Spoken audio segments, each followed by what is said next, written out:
Welcome to the 12 Report with Blessings Musugu, and these are the headlines. President Tinubu reportedly moves to appoint new ambassadors. Now, over 2.8 million voters gear up for November 8th governorship election in Anambra. Guinea military leader Doumbouya officially enters presidential race. And as usual, we have our reporter stationed in different parts of the country and beyond. Joshua Imurai and Mayor Abubakar are joining from Abuja. Austin Azu is in Anambra, while Victor Mbadike joins from Lagos. We've got the details in a moment.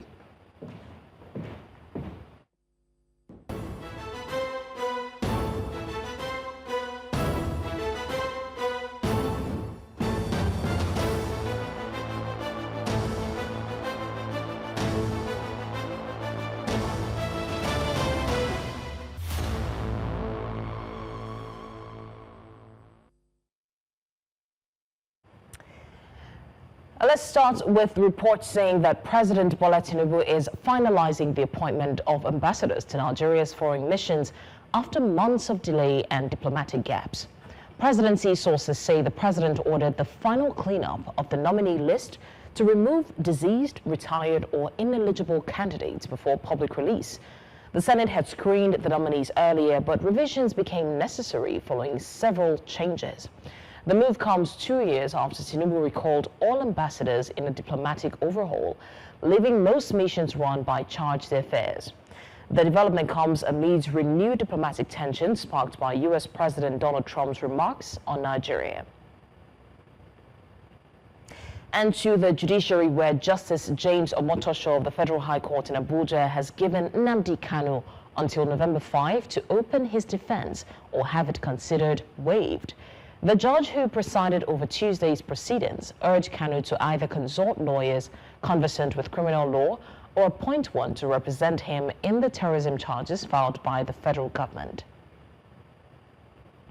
And News Central's Joshua Imurai joins us on the news for update on the development. Joshua, what would we say prompted Justice Omotosho to issue the November 5 deadline to Nnamdi Kanu? Justice Omotosho's directive is directly connected to the fact that on several occasions, Nnamdi Kanu has repeatedly refused to open his defense. You recall earlier that Nnamdi Kanu took the reins of his defense, saying that he was going to defend himself in the terrorism allegation trial that was instituted against him by the federal government through the DSS. Nnamdi Kanu has repeatedly refused to enter his trial, and the argument Nnamdi Kanu is presenting before the court is that the law which the entire trial is actually based on has been repealed. So Nnamdi Kanu has argued that he cannot be tried on a non-existent law. Justice Omotosho gave him the deadline, saying that if Nnamdi Kanu refused to open his defense, he should consider his defense waived, and they will adopt the argument of various parties, that is the prosecution, and maybe adjourn for judgment. So how did Nnamdi Kanu respond to the court's directive to defend himself? Nnamdi Kanu today was insisting that the law that he's being tried upon is not existing in Nigeria. That talking about the terrorism prevention and prohibition law. He argued that that law is non-existent, hence he has no charges to answer to. Even in court today, Nnamdi Kanu was insisting that he was not going to return back to the DSS facility where he's being currently detained. He was arguing that if the charges against him are not shown to him in court, he would have to. He wouldn't return back to the DSS custody. And this is not the first time Nnamdi Kanu is raising such concern. Neither are we seeing it to be the last. But what the judge is saying, that Nnamdi Kanu should open his defense and answer to the allegations made against him by the prosecution. And maybe if Nnamdi Kanu refuses, he should consider his defense closed. And the judge told him that the court will have to adjourn to give him until November 5, and which if he is unable to open his defense, they will waive the defense and maybe adjourn for judgment. All right, Joshua Murray, thank you for the update. We're looking forward to seeing how this turns out in court. Thank you once again for bringing the update to us. Now to electoral matters. Political parties and their candidates in the November 8 Anambra governorship election have signed a peace accord committing to non-violence and respect for the polls outcome. INEC Chairman Professor Joash Amupiton reaffirmed the Commission's readiness to conduct a transparent election, citing improved logistics and voter accreditation. Security agencies pledge neutrality with police and civil defense deploying over 55,000 personnel across the state. Now, traditional leaders and observers urge candidates to honor the pact, while Governor Chukwuma Soludo and other candidates promised fair participation. The accord aims to ensure peaceful voting across Anambra's 21 local councils.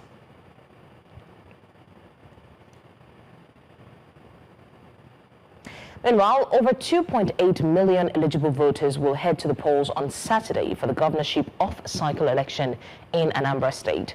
Now, according to the INEC, the commission has finalized plans for deployment of 24,000 personnel and election materials across 5,718 polling units and 326 ward collation centers in the state's 21 local government areas. How prepared are the residents and what are they expecting before, during, and after the polls? Full confidence, because we know we have security here, and we know the INEC, they are to their own work. I know they do election. I just have it on my side. But I get voter's card. If they do the vote, I can go and put to anyone who I like. You see here? That's what I go do. I'm not a politician. Since I was born, I have not voted for anybody. I'm not even ready to vote because they are not doing fine. But the truth is that they said we should vote for a person of our choice. And from all the candidates, I don't think my choice is there. I think maybe it go do or not, because Nigeria no get rule, no get law. The mood so far is still very cool and calm. The atmosphere is still very favorable.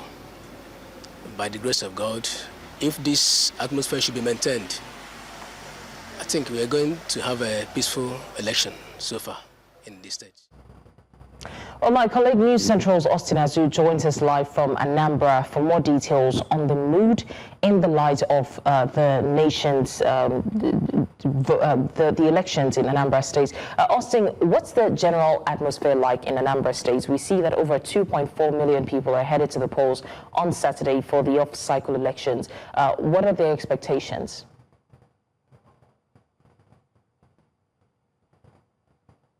Okay, good afternoon, Blessing. Currently, we are at an event. Behind me, you can see that there's a INEC chairman's meeting with stakeholders here in Oka, particularly to look at the issues at hand, which is the off-cycle election. Like rightly stated earlier on, the INEC chairman and other stakeholders yesterday signed the peace accord, and thereafter it's expected that the election will be peaceful and just as anticipated, and what the people are actually saying here in Anambra State. Of course, Anambra State shares border with so many states, Edo, Delta, Imo, yes, Rivers, and so on and so forth. But currently at the event here we are right now, the stakeholders engagement is ongoing. But for what of time, we have Ikena Azomchi, the obedient general, to please talk to us. Sir, please step forward a little.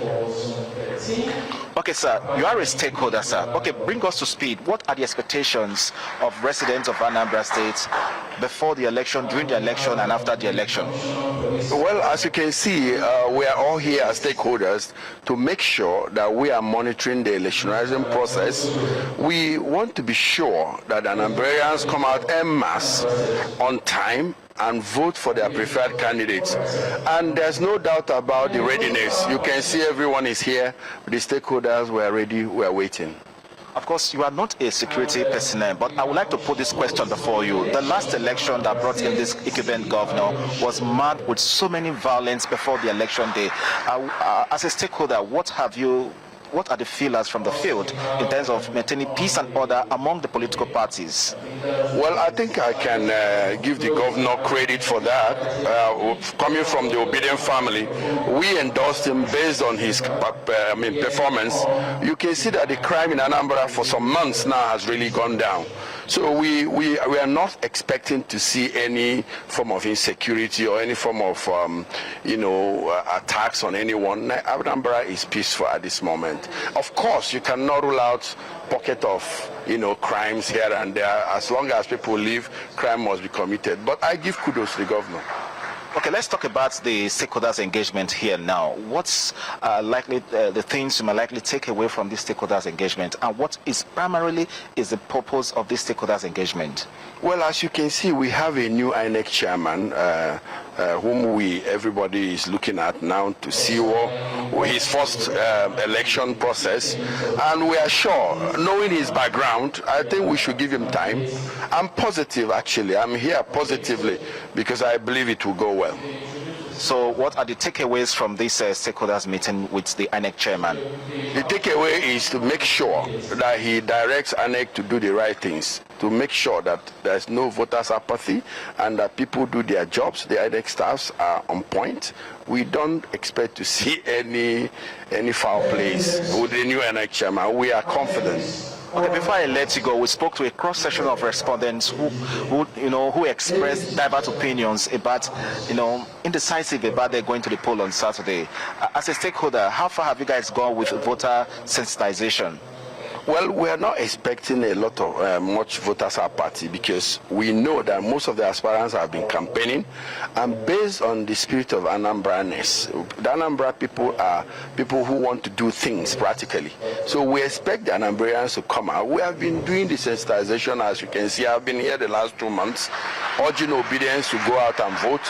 So Saturday, I believe that we would defy these norms that people are speculating. Anambrians are beginning to be aware of the need to vote for the preferred candidate, and you will see it happen on Saturday. Okay, thank you, Iken Azomchi, the Obedient General. Thank you for your time. We appreciate you. Thank you very much. Okay, from what we gather from the field as well, we have seen security personnel doing show of force, and from the media we only heard that the police have deployed drones to, to complement what they intend to do on Saturday to ensure that there's peace and order during and before the election.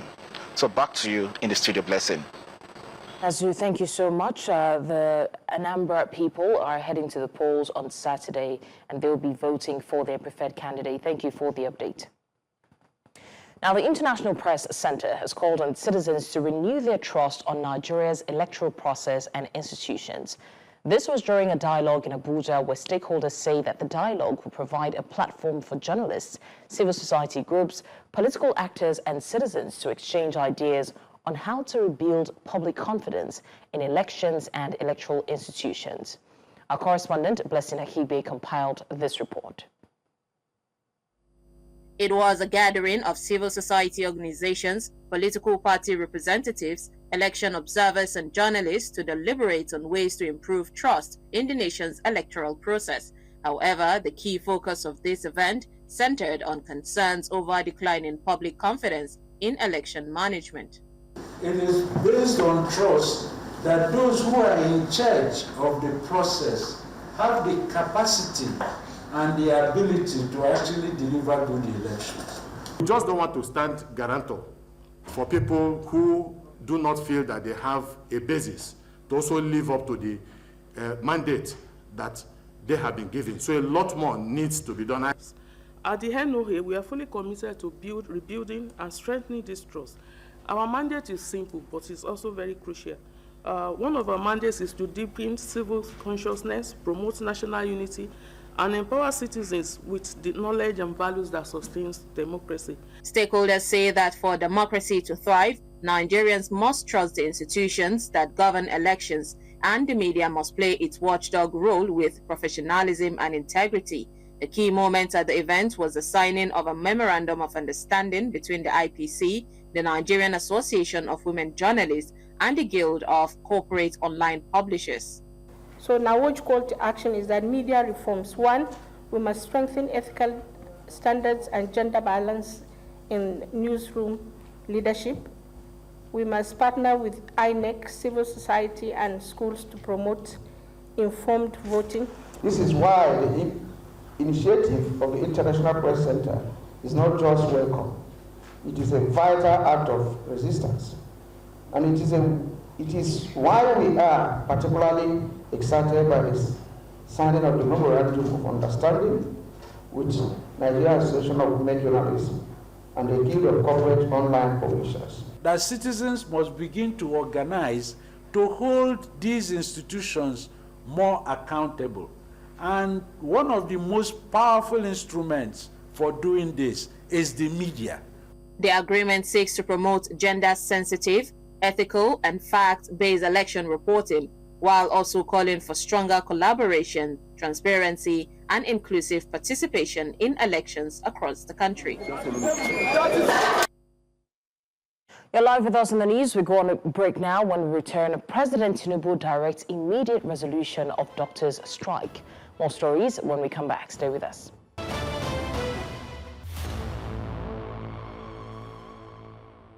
Thanks for staying with us. Now to the health sector. President Bola Tinubu has instructed the Federal Ministry of Health and Social Welfare to ensure the Nigerian Association of Resident Doctors resumes work immediately following their total and indefinite strike. The directive comes after the ministry engaged with NARD over 19 separate demands addressing issues related to salary disputes, working conditions, and staffing shortages. Government officials have confirmed that significant progress has been made, with arrears payments and new health sector recruitments underway. Recruitment initiative in 2024 and 2025 have added thousands of clinical staff to federal health institutions. Tinubu has also approved raising the retirement age for clinical health workers to 65 as part of broader efforts to stabilize and improve healthcare delivery nationwide.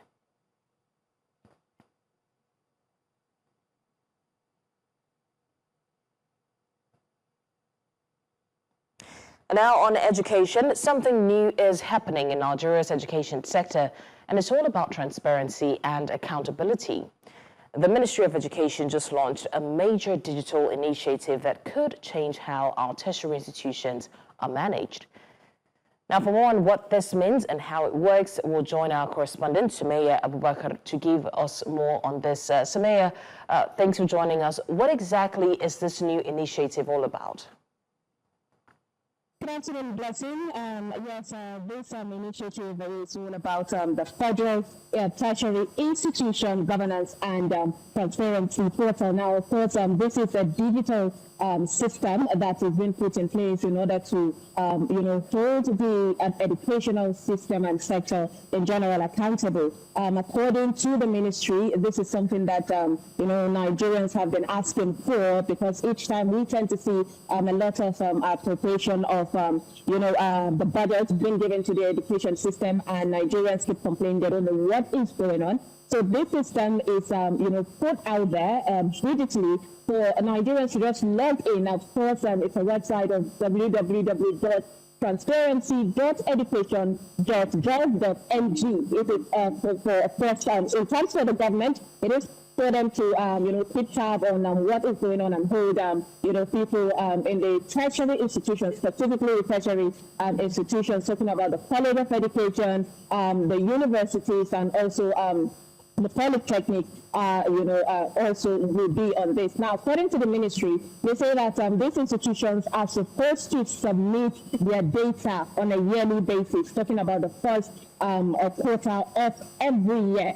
So currently, this is what is going on. The minister said that there is going to be a deep dive into what is going on in terms of funding and, to decision making. So it's all about accountability and transparency, so that Nigeria can know where the funds are going into and what are the progress in the education system. So how important would we say that this move is for the education sector? Blessings, I'll tell you, of course, that there's so much importance of this. It's really significant, starting from the fact that this is the first time that the government has answered the call of the people, saying that they need to know what is going on. At the time where, 100 ranking of Nigerian global universities, and Nigeria does not even make the court, tertiary institutions.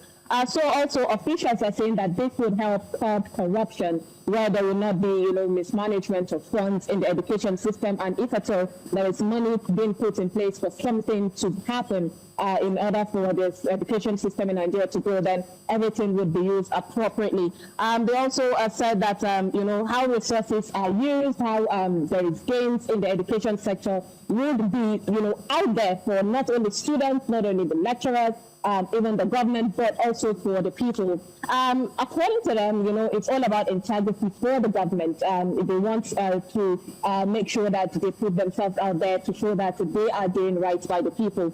And in terms of, for the communities, they said that every federal institution are supposed to start, and then they will, of course, incorporate some private. So this is not just for the public, federal universities only, but the private. But according to the ministry, that they are going to start with the federal institutions in general now, and then along the way they will incorporate the private institutions. So this is really important for the students, where we're seeing a lot of, attempt reforms for the education system. So people will get to know what is going on and how much is being put in it. And if at all, according to the government, if at all there is,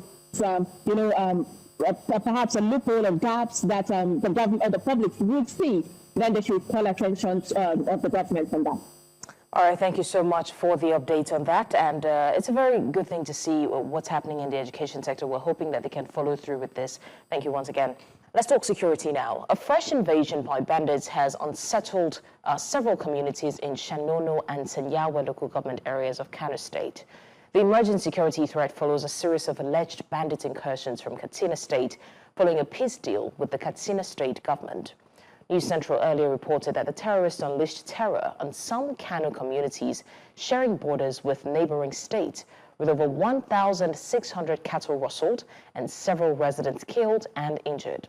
Some of the residents say that the bandits allegedly crossed over from Kogari village of Katsina State, later moving to Shanono and Senyawa local government communities, where they carried the attacks after an encounter with the Joint Security Task Force on patrol, leading to the deaths of 19 terrorists, 2 soldiers, and 1 vigilante member. Now, our correspondent Emmanuel Bagudu joins me live from Shanono local government area of Kano State. Emmanuel Bagudu, how are the residents and authorities acting to this? It's quite a sad development.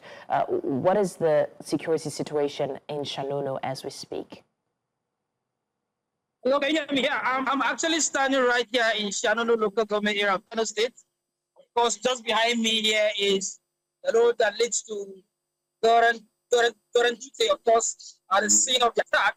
And the residents here are still, finding it very strange to see that these terrorists who have secure a peace in Katsina are coming into their communities to wreak havoc, which is not really, they don't really find it funny at all, and are calling for urgent government action. Yeah. So the terrorists are alleging crossing into the state from neighboring Katsina after a peace deal with the state government. Does that mean that there are no synergies between the government of Kano State and that of Katsina State?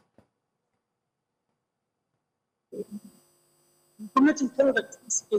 actually, when you see that video, you will look at the video we said, you see there's an emergency meeting that's happened between the Kano State government and all heads of security agencies who are actually, trying to leave the issue in the board, because it's very strange. Kano and Jigawa states have actually distinguished themselves when it comes to issues of insecurity. This is the first time Kano is having to feel any presence of bandits. They are saying that within the next few weeks, they are going to make sure that these terrorists who have actually pitched their tent with Shanono and, of course, local government will be dealt with. Of course, just 2 days ago, there was a gun duel between those terrorists in Shanono, where about 19 terrorists were killed, and of course 2 soldiers lost their lives, and of course 1 vigilante who lost his life in that encounter. Yeah. Those are the main intervention made by the government. I guess so far. Yeah. So much for giving us the update, Emmanuel Bagudu. It's a sad situation, and we're hoping that the security situation is addressed as soon as possible. Thank you. Now let's talk politics. Bayelsa State has officially joined the All Progressives Congress, the APC, in what Vice President Kashim Shettima describes as a redemptive moment in Nigeria's political history. The Governor Doumbouya's defection was celebrated in Yenagoa, marking what party leaders call a homecoming of conviction, a reunion as well with the Progressive family. We'll bring the report shortly, but in the meantime, we will take a look at other stories. Moving on, immigration officials briefly confiscated the passport of Senator Natasha Akpoti-Uduaghan at a Nigerian airport, preventing her from traveling abroad. The lawmaker, who recently marked her second anniversary in the Senate, streamed the incident live, alleging political interference in the action. Akpoti-Uduaghan claimed the seizure was ordered by Senate President Godswill Akpabio, describing it as a violation of her fundamental right. Her travel document was later released after intervention from unnamed authorities. The senator, previously suspended from the Senate earlier in the year following a dispute over seat allocation, returned to legislative duties in September. The Immigration Service has yet to issue an official statement on the incident.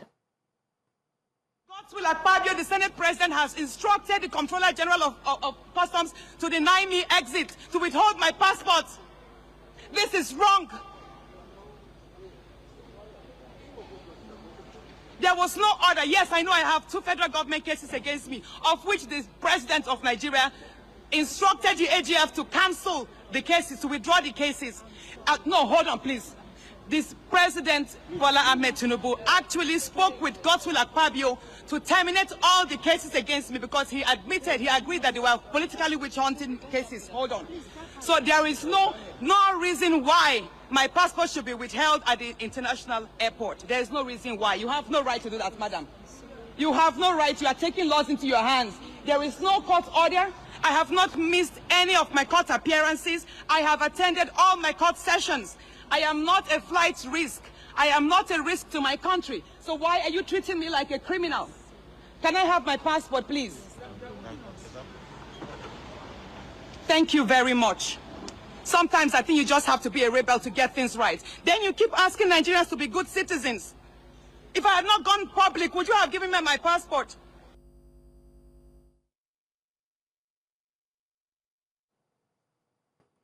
All right, now in the early 80s, some roads were built in different communities by the governor of the old Imo State, Sam Mbakwe. It didn't matter how far or near communities were, the then government extended developments to hinterlands. Ntalakwa is one of the remotest communities in the old Imo State, and the Sam Mbakwe's administration constructed a road linking the state with Akwa Ibom State. However, he left office without completing the project. This is a special report by News Central's Chinwe Ugeli. This road meant to link Abia State with Akwa Ibom State from Ntalakwa, started by the then governor of Imo State, Sam Mbakwe, has remained uncompleted 42 years after his reign. Reports have it that since Mbakwe's regime ended, no other government returned to it. According to residents, only the bridge was left to be built for the project to reach completion. Since then, the roads have been dilapidated. Nobody takes care of it again. Talk less of crossing the village or to go to that creek. Electricity is another major issue in Ntalakwa. For decades, the community has remained in pitch darkness. My government Abia State is going to have a Torolani. They can Ntalakwa. How going? Only who Hanidri. I am a quarters. Why this in a village now? Everything, and government of Abia State. But they are not doing anything for us. Beyond being blessed with fertile soil and bounty harvest, Ntalakwa community has oil deposits, yet the people say they are not better for it. They can't cross river. They can't Ibom here. Those places are not Ibom. All this oil you wear, one. So I question is okay. But we are not. All government in Anambra. Jim Haji, why Yase? I want to hope that what I say. One little Tanya. I know they can do Nago. So, one out of 2 governments say, Nico, I am a Jolano. Hey, Tronaya. During the time of election now, you see them pushing in. But after election, after all said and done, they went away. So that I will organize a vote youth. So that when somebody comes in here for campaign, do this for you. So They will now handle, you give them project. For us, if you don't do it, you go away, then nobody will vote you. Now, stakeholders are asking if this is a case of forgotten treasures or an oversight about the existence of a people who form part of the state by successive governments since the creation of Abia State. Whether this question would be answered or not, only time will tell. In Omahia for News Central, Chinwe Ugele. Talking politics now, Bayelsa State has officially joined the All Progressives Congress, APC, in what Vice President Kashim Shettima describes as a redemptive move in Nigeria's political history. Right now, News Central State House correspondent Bettina Nweli gives us more. At a grand rally in Yenuga, the vice president hailed Governor Diri, saying his decision mirrors the courage of leaders who place service above sentiment and unity above division. He emphasized that the APC remains a family bound by a common destiny and affirmed that by the party's constitution, the governor becomes the leader of the party in his state. You have always been a progressive. And here, in the presence of the number 3 citizen of the Federal Republic of Nigeria, I have a simple message for you from the President and from the Chairman of our party. As per the APC Constitution, the governor is the leader of the party in the state. Earlier, APC leaders in the South-South, including party stalwarts and ministers, described the event as historic, a moment when the region speaks with one voice ahead of the 2027 elections.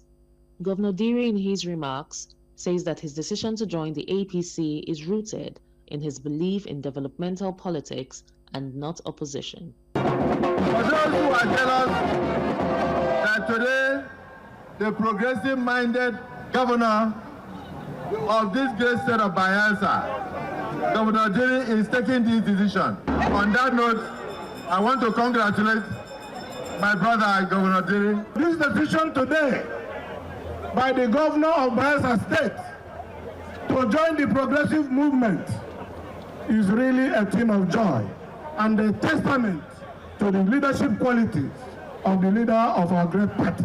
Anytime we meet, they say, Your Excellency, you are our senior, you are the ranking governor. And because you are progressively minded, please come over and let us rebuild our South-South Governors Forum. As Bayelsa aligns with the APC, attention now turns to how this political shift will influence governance and alliances in the South-South region. In Abuja, for News Central, Bettina Nwili. Now let's take a look at the health sector. President Bola Tinubu has instructed the Federal Ministry of Health and Social Welfare to ensure the Nigerian Association of Resident Doctors resumes work immediately following their total and indefinite strike. Now, the directive comes after the ministry engaged with NARD over 19 separate demands addressing issues related to salary disputes, working conditions, and staffing shortages. Government officials have confirmed that significant progress has been made with arrears payments and new health sector recruitments underway. Recruitment initiatives to 2024 and 2025 have added thousands of clinical staff to federal health institutions. Tinubu has also approved raising the retirement age for clinical health workers to 65 as part of broader efforts to stabilize and improve healthcare delivery nationwide. Now, Bettina, who did the report earlier, our State House correspondent, my colleague Bettina Nweli, will be joining us to also discuss this. Bettina, it's glad to have you join us. Talking about this, the whole, what's happening in the health sector, what is the recent development on that?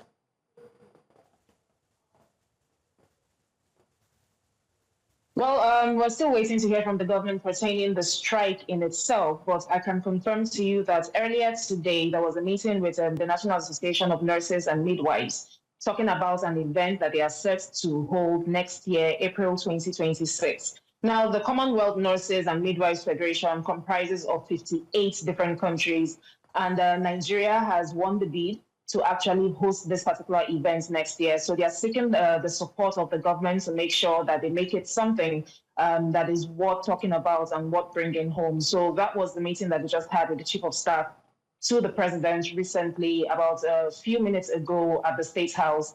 And we're looking forward to see how that would unfold and how that would also affect our health sector in the broader picture. All right, Bettina, I mean, I think that I speak for a lot of people when I ask, is there a lasting solution to this menace, especially in the health sector? Because it's from one issue, one strike to the other in the health sector. And this is causing a lot of havoc in health, because there are people unattended to. And unfortunately, you can't blame those people going on strike as well. So is there a lasting solution? Well, Blessings, I would love to say yes, because I believe that the government is capable of making sure that all of these issues are brought to the book. But again, I would also say that the first thing that we have to look at is stabilizing the economy. Once the economy is stabilized and, the Naira actually has value, then we'll see it, trickle down onto other sectors. We can see it affect health, education, and every other sector. But for now, we do need to concentrate on our economy and also concentrate on our security. Because if the country is not secure, it becomes difficult for people to do business with us. All right, Bettina Whaley, thank you so much for bringing us the update on that. And again, we're looking forward to seeing a lasting solution to this, so we don't have to keep hammering on the same issue over and over again.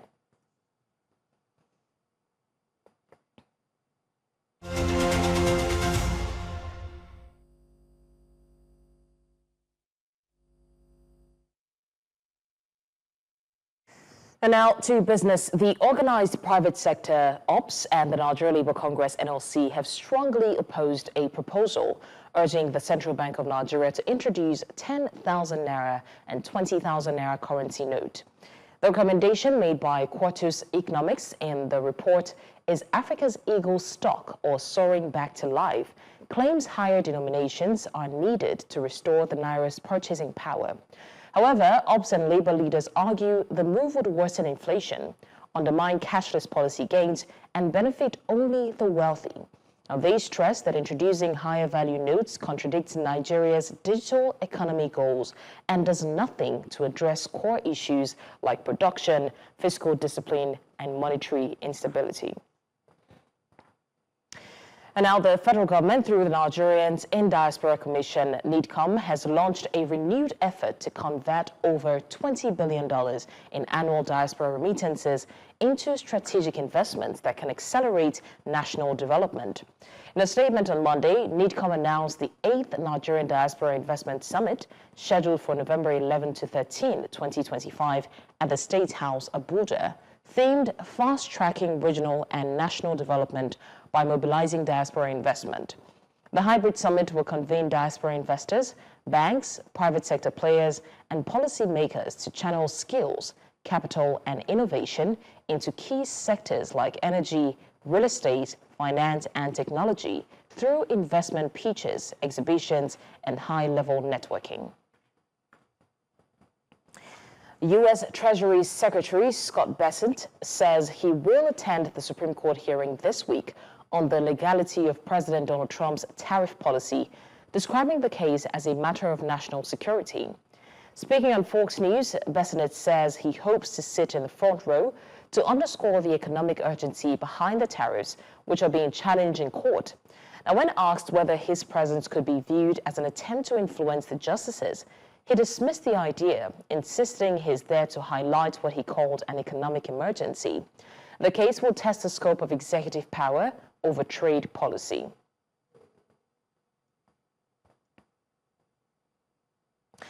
Coming up on the news, Guinea junta leader Doumbouya formally enters presidential race. We'll bring you the details after the break. Stay with us.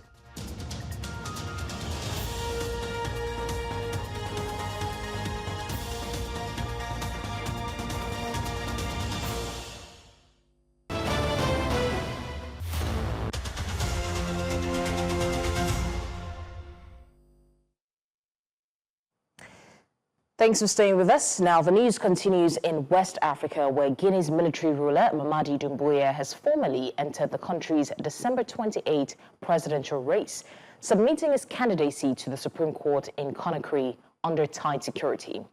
The election is intended to restore constitutional rule after Doumbouya's 2021 coup. The 40-year-old leader, who seized power from former President Alpha Condé, has governed with sweeping restrictions on political freedoms and media activity. A recent referendum approved by 89% of voters cleared the way for both elections and Doumbouya's eligibility to run. Opposition groups condemned his move as a betrayal of promises to return power to civilians, calling it a setback for Guinea's fragile democracy. Several other candidates, including Faya Minimono and Makale Kamara, also filed to contest the vote. Le président de la transition nous avait promis qu'il allait rendre le pouvoir aux civils et rentrer dans les camps et repartir dans les camps, mais c'est vraiment un sentiment de désolation mais énorme, de tristesse. C'est une démocratie en faillite, c'est une démocratie en danger et c'est une liberté de la presse qui est en danger. Let's move outside the shores of Africa. Russia launched a new wave of drone and missile attacks overnight, damaging power infrastructure across Ukraine and cutting electricity to thousands. The renewed bombardment marks a shift towards targeting civilian systems as Moscow prepares for a prolonged winter campaign aimed at eroding Ukraine's resilience. Analysts say the strikes are designed to drain air defenses and weaken morale ahead of colder months.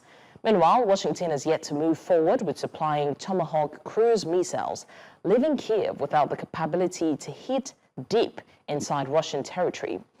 Diplomatic appeals for a ceasefire along the current front lines continue, though observers view them largely as symbolic amid ongoing hostilities.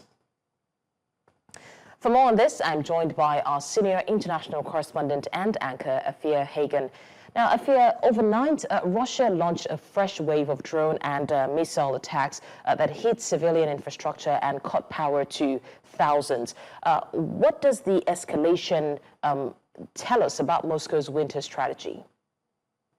This is a very deliberate strategy that Moscow have been using all through the war, and it's all about weakening the morale of Ukraine, as well as weakening their infrastructure. As the cold winter months come in, those temperatures fall to below zero very regularly for a long time. By weakening the infrastructure, taking away electricity, so you have no heating, you have no lighting, it's about breaking the morale of the Ukrainian people, damaging grids, damaging infrastructure, damaging resources. Hospitals will be affected if you don't have water supplies. Heating systems will be under strain. It's all about really attacking Ukraine at a very vulnerable time of year. It's about wearing down the Ukrainian defenses, air defenses, as well as Western support systems. This is part of a very deliberate strategy of the war. Now, meanwhile, the U.S. administration has said that it's not really moving ahead with long-range Tomahawk cruise missiles for Ukraine yet. How does this affect Kiev's ability to strike deep into the Russian territory? Well, the US had said, or Donald Trump rather, had said that he was considering sending those Tomahawk missiles to the Ukraine. That was a real boost for President Zelensky. There has been pretty much a U-turn on that. The US now saying they're not really sending those Tomahawk missiles. Look, the Ukraine still have some capability to strike quite deeply within Russia. The Ukraine hit a chemical plant overnight deep inside Russia, 1,000 miles from the Ukrainian border in the Ural Mountains, and they managed to do that without Tomahawk missiles. But it is paramount for the Ukraine that they have those missiles. It does enable them to strike even deeper into Russia. But they do have some weaponry and some capability at the moment that does enable them to do that. But not having the Tomahawk missiles at the moment is definitely a blow for them. Afia Hagan, News Central's international correspondent and anchor, thank you so much for bringing us the update on that. Namibia has made headlines after paying off a $750 million Eurobond, and this marks the largest single-day debt repayment in its history. It's a strong move that positions the country as fiscally responsible and intentionally about how it manages its liabilities. But let's be clear. First off, Namibia is not entirely debt-free. We're just focusing on how well they have been able to manage their debt so far that they even had a record-breaking debt repayment system. Now, that's not a clean slate, but it's a smart pivot. The key factor here is that Namibia didn't stumble into this milestone. The country has been quietly saving money through what's called a sinking funding, a financial tool that is set up to prepare for debt repayment long before the deadline. And that shows foresight, that shows discipline, and that also shows a working strategy. It's not a last-minute scramble or reliance on foreign debt relief. There's a big lesson for Africa here. Debt cannot be wished or waved away. It demands planning. It demands execution. Namibia's approach shows that natural resource earnings from industries like uranium, like diamonds, fisheries, can be strategically managed and reinvested in the country's stability. The question for the rest of us is, what are we doing with our own resources? Are we extracting value for national growth, or are we exporting war assets while importing chaos in the midst of not being debt-free? Now, another takeaway is Namibia's choice to move from foreign-denominated debt to more local borrowing. You know, when you owe money in your own currency and within your own legal system, you sort of maintain more control. So this is a reminder that not all debt is equal, and domestic lending can be an asset when the financial ecosystem is transparent and trustworthy. And that's your postscript. Now, in the meantime, let's take a look at what's happening in the sporting world. Team Nigeria's boxing contingent have touched down in Saudi Arabia ahead of the much-anticipated 2025 Islamic Solidarity Game as preparations intensify for what promises to be a thrilling multi-sport event. Favor Itua, are you ready for us? Yes, of course, blessings. The Nigerian contingent, the boxers have arrived in Riyadh, Saudi Arabia. Other contingents are expected to arrive. Nigeria will be competing in 7 sports at the Riyadh event coming up later this week. Many more to talk about during In the Game. Well, that's all on the 12 report. Stay tuned for In the Games. And remember, you may send your eyewitness report to the WhatsApp number on the screen because we want to see what you see. Do also follow us on social media. We are at News Central TV. Now, you can watch News Central live on DSTV channel 422, Go TV channel 23, Star Times channel 274, Evo TV, and YouTube. Many thanks for watching. I'm Blessings Wasugu.